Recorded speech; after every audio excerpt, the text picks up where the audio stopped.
안녕하세요, 달려라 황소입니다. 7월 22일 간단 브리핑은 디즈니 관련 소식입니다.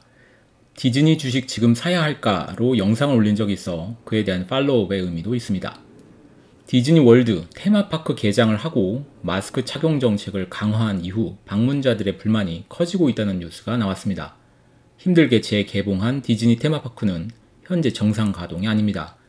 모든 입장객은 마스크를 써야 하고 예약을 하거나 테마파크 안에서 음식점 이용이 일부 제한되어 있는데 좀 더 강화된 마스크 착용 정책을 내놓았습니다.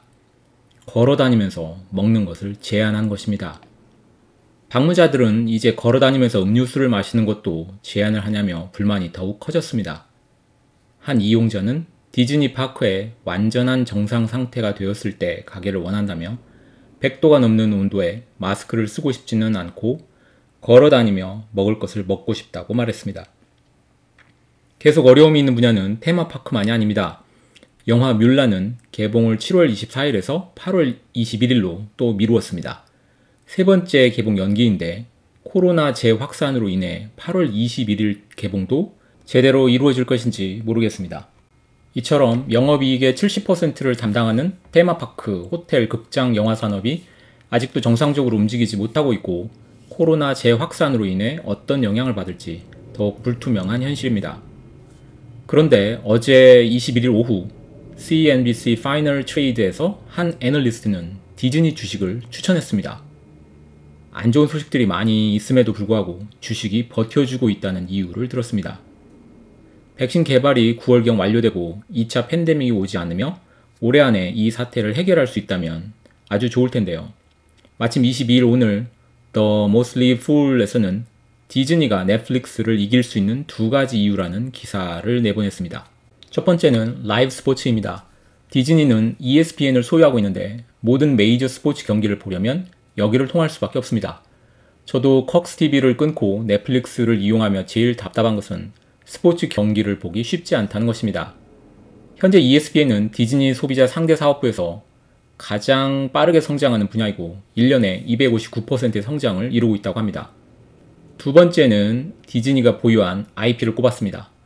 잘 아시다시피 디즈니 스튜디오를 비롯하여 픽사, 마블, 스타워즈, 내셔널 지오그래피까지 독보적인 지적 재산을 소유하고 있는데요. 이곳을 활용한 각종 상품들을 독점적으로 디즈니 플러스에 사용하게 되는 것을 두 번째 이유로 꼽았습니다. 아직까지는 극장 개봉과 DVD 판매로 수조 원을 벌고 있고 일순간에 포기할 일도 없겠지만 내부 스튜디오 개발 단계에서부터 극장 개봉과 확장판 또는 감독판의 경우 디즈니 플러스 독점으로 만드는 것도 진행할 수 있을 것 같습니다. 전 세계에서 기다렸던 프로즌2를 디즈니 플러스에서만 볼 수 있다고 한다면 얼마나 많은 가입자 증가가 있을 수 있는지 상상해보면 수긍이 가는 내용입니다.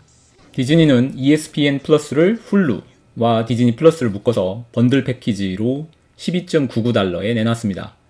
넷플릭스의 스탠다드 가격과 동일하기 때문에 정말 고민이 되긴 합니다. 이러한 전략으로 디즈니 플러스의 미국 내 가입 증가가 이어지고 유럽, 아시아 등 세계로 서비스를 확대해서 성공한다면 향후 주가 상승에 큰 힘이 될 것 같습니다.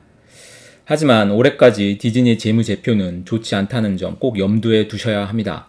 디즈니에 대한 투자는 길게 생각하시면 좋겠습니다. 참 조금 전 테슬라의 실적 발표가 이루어졌습니다. 영업이익 흑자를 기록하면서 주당 11센트의 손실일 거라는 마이너스 실적 예상을 깨고 주당 2.18달러의 이익을 기록했습니다.